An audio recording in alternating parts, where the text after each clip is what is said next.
size matters. It's a bit of an innuendo here, but size matters when it comes to windows. Windows are a vain product, as they say. And one of the most common questions that we get from architects and from self-builders themselves is, how big can you make this window? How big can you go? It's not about how big anymore. You can effectively make any window almost any size if you've got the money for it. You can now, it's not uncommon to see windows that's 6, 7 meters high in some cases, up to 2, 3 meters wide, up to a metric ton per sash. All these things are possible, but it comes at a price.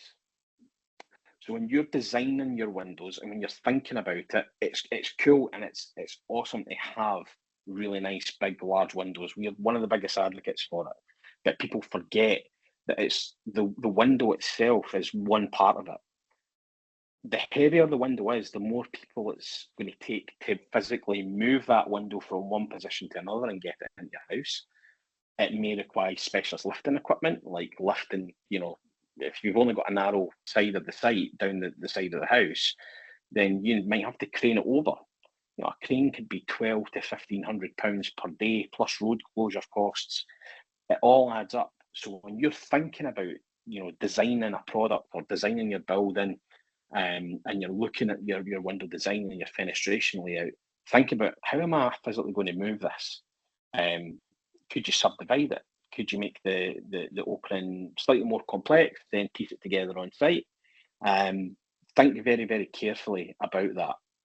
The other big thing is that, the bigger you go on windows, be it width or height, a lot of projects, certainly in Scotland, we have the SER, Form Q, so Structural Engineers Registrar. Windows need to be certified now.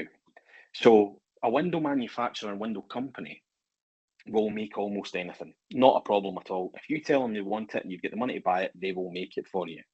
However, you need to have that product certified, and that is not always possible. It might fail, it might not pass the test, and therefore you're into a bigger set of issues later down the line. So always consider how big your windows are and how big the openings are and how you're going to move it when you're getting into the realms of finalising your glazing design.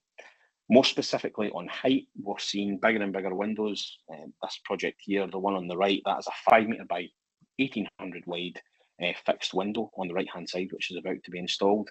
The one on the left is a double stacked slider in excess of 5 metres, 3.8 metres wide. So yeah, we do them all the time.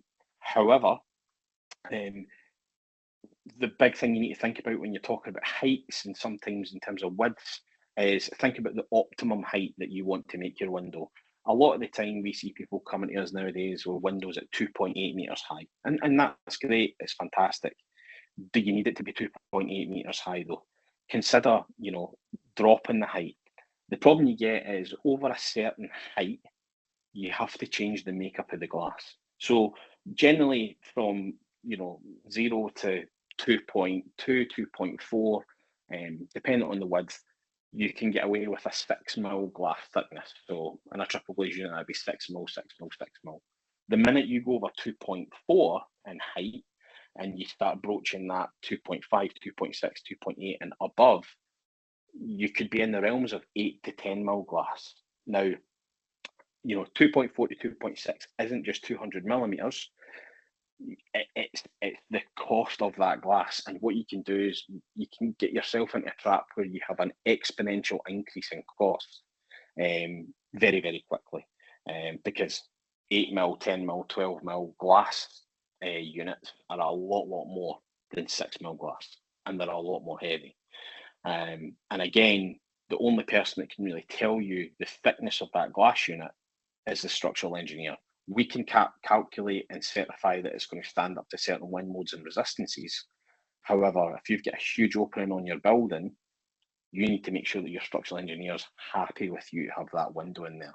So think very, very carefully about the height of your product and how you're going to physically get that certified at the end of the process, and whether it actually needs to be that height. Are you gaining more light from it being that height? Are you gaining an extra bit of a view? If you took it from 2.8 to 2.4, would the aspect of the building, or the outlooks from the building be any different? Because the truth of the matter is, by dropping it that 400 millimeters, you could save yourself up to 15 to 25% on the cost of the product.